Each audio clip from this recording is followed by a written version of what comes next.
ராகுவினுடைய கர்மா அப்படின்னு நீங்க எடுத்துக்கிட்டீங்கன்னா, நம்ம எத ராகு கர்மான்னு சொல்றோம்னா, தனுசு ராசி, தனுசு லக்னம். பூசம், விசாகம், சதயம். இவங்கள ராகுவினுடைய கர்மான்னு சொல்றோம். இவங்களுக்கும் பெரும்பாலும் எதன் காரணமாக லவ் சார்ந்த விஷயங்கள்ல பஞ்சாயத்து வருது அப்படின்னு நீங்க பார்த்தீங்கன்னா, டவுரி சார்ந்த ஆர் ரெப்புடேஷன் சார்ந்த விஷயத்துல தான் ப்ராப்ளம் அப்படின்றது வருது. நீங்க சில அ திரைப்படங்கள்ல பார்த்திருப்பீங்க. ஒரு சாதாரண டிரைவரா இருப்பாரு. இல்ல ரொம்ப கடைநிலை ஊழியரா இருப்பாரு. ஆனா, அவரு முதலாளியோட பொண்ண லவ் பண்ணிட்டு இருப்பாரு. ரியாலிட்டிலயும் நீங்க வந்து ஒண்ணுமே இல்லாம ரொம்ப கடைநிலை ஊழியரா இருப்பாரு. பட் ரொம்ப பெரிய ஆள வந்து அவரு வந்து லவ் பண்ணுவாரு. ரொம்ப பெரிய இடத்துல இருக்கக்கூடிய ஒரு பொண்ண வந்து லவ் பண்ணுவாரு. இதன் காரணமாக பிரச்சனை வர்றது. அண்ட் பெரும்பாலும் வந்து நான் பார்த்த வரைக்கும், இதெல்லாம் சக்சஸ்ஃபுல்லா அவங்க கன்வெர்ட் பண்ணிடுறாங்க. ராகு கர்மா மட்டும்.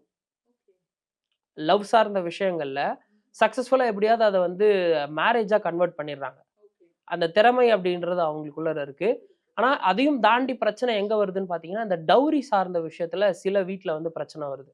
அது பெரும்பாலும் அரேஞ்ச்டு மேரேஜ்ல தான். லவ்ல பெருசா அந்த மாரி சிக்கல் இல்ல. பட் அரேஞ்ச்டு மேரேஜ்ல வந்து பார்த்தீங்கன்னா, டவுரி சார்ந்த பிரச்சனையை சந்திக்கக்கூடிய நபர்கள், இந்த ராகுவினுடைய கர்ம பதிவை கொண்ட நபர்கள். பூசம், விசாகம், சதயம், தனுசு ராசி, தனுசு லக்னம்.